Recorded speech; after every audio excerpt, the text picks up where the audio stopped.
सो guys welcome back. Last video में हमने discuss किया था red coat, red lipstick and red high heels का पार्ट 1, और जहाँ पर उसकी हील पहले टूटी और दोबारा टूट गई टेप शुदा होने के बावजूद। अब हम उसके आगे पढ़ेंगे कि जब जिहान ने उसको अपने बूट पहना दिए और फिर उन्होंने कहाँ कहाँ हैंग आउट किया, वो सारा कुछ अब आपको इस वीडियो और उससे अगली कुछ वीडियोज़ में ये सीरीज़ हम इंशाल्लाह कंप्लीट करेंगे। हया ने अब जिसे कहा कि कोई बात नहीं, हया को शर्मिंदगी ने आन घेरा। वो बहुत ना मुतासिफ से हो गई, बहुत ही होपलेस सी हो गई जब उसकी हील दूसरी पर टूटी। कि पहले she is obviously embarrassed in the first place, secondly she is like कि जिहान ने एक एफर्ट किया, ऊपर से टूट गई है, तो जिहान पता नहीं कैसा फील कर रहा होगा। बहन हील तुम्हारी टूटी है, फील तुम्हें करने की ज़रूरत है कि तुम अच्छा फील कर रही हो कि बुरा, और तुम अभी भी जिहान के बारे में सोच रही हो कि how would he be feeling. Like I could never, but I love हया फॉर दिस। वो जवाब देने के बजाय झुक गया था। हया ने गर्दन तिरछी करके देखा, वो अपने बूट का तस्मा खोल रहा था। पहन लो, बाहर ठंड है, सर्दी लग जाएगी। अब वो जुराबें उतार कर अपने ब्रीफ केस में रख रहा था। उसके अंदाज आम सा था जैसे वो रोज ही मेट्रो में किसी न किसी को अपने जूते दे देता हो। नहीं, रहने दो, मैं भी मार्केट से नया ले लूंगी। मगर तुम क्या करोगे? तुम तो ऑफिस जा रहे हो ना? ऑफिस के काम से इसलिए जा रहा हूँ। फिर मैं तुम्हें जूते वापस कैसे करूंगी? पता नहीं कब तुम्हारे घर आऊं, और तुम अभी अकेली कहीं नहीं जा रही। अगला स्टेशन सिसली है, उधर हम साथ मॉल से जूता खरीदेंगे, फिर मैं अपना बूट वापस ले लूंगा। मगर तुम्हारे ऑफिस का काम? मैं नंगे पाँव काम पर जाकर क्या करूंगा? वो धीरे से मुस्कुराया। वो पहली बार हया के लिए मुस्कुराया था। वो यकटक काजल की मिटती स्याही वाली आंखों से उसे देखे गई। Like my girl is seriously mesmerised. जूते पहन लो, लोग अब भी देख रहे हैं। वो चौंकी, फिर खफीफ सा सर झटका और दोहरी होकर बूट पहनने लगी।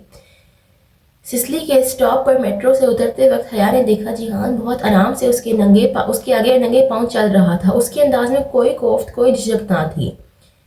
आखिरी सीढ़ी चढ़ते हुए उसने देखा जमीन पे एक कील निकली पड़ती थी। उससे पेशतर के वो मुतला कर पाती। जिहान का पांव उस कील के नोकदार हिस्से पर आया। जब उसने दोबारा पांव उठाया तो उसकी एड़ी से खून की नन्ही सी बूंद निकल गई थी। उसने बेख्तियार जिहान के चेहरे को देखा। वो सुकून से सीट में देखता तेज तेज चल रहा था। जिहान, तुम्हारा पांव, तुम्हें जख्म नहीं आया? मतलब कि जिहान तो है ना, वो तो मैन ऑफ स्टील है भाई, मान गए। खैर है, वो रुका नहीं। मगर जिहान, खून निकला है। वो दफातन परेशान थी। बच्चों वाली बात करती हो तुम, इतने ज़रा से खून में से जख्मी तो नहीं हो गया? बहुत टफ जिंदगी गुजारी है मैंने। वो देखो जवाहर मोर, मतलब वो फ्लेक्स करना तो नहीं भूला ना, एज यूजुअल कि बहुत टफ जिंदगी गुजारी है मैंने, जो कि गुजारी है। I am not making fun of him, but you know I am, because I don't know. उससे कुछ गहरा बेकार था। वो चुप होकर उसके साथ मॉल के करीब आ रुकी। बड़े सितारे के ऊपर जवाहर मॉल लिखा था और जिहान तुर्कों की तरह सी को जे पढ़ रहा था। ये जवाहर मॉल है, यूरोप का सबसे बड़ा और दुनिया का छठा बड़ा शॉपिंग मॉल। वो फख्र से बोला। वो मशहूर सी गर्दन उठाए ऊपर 5 मंजिलों की बालकनियों को देख रही थी, जहां इंसानों का एक बेफिक्र हंसता मुस्कुराता हजूम हर सू बिखरा था। रंग, खुशबू, इमारत, चमक, वो यूरोप था। जूते खरीद कर वो दोनों ऊपर चले गए। हया ने जूतों का बिल बनवाते ही जल्दी से अदायगी कर दी थी ताकि जिहान को मौका ही ना मिल सके। वो उस पर खासा खफा हुआ, लेकिन हया पुरसुकून थी। हाले नूर समेत वो किसी भी तुर्क से कुछ भी लेने के लिए आर नहीं समझती थी, मगर जिहान सिकंदर का एहसान कभी नहीं। मतलब माई girl has self esteem, good for her. चौथी मंजिल की दुकानों के आगे बनी चमकती बालकनी में वो दोनों साथ चल रहे थे।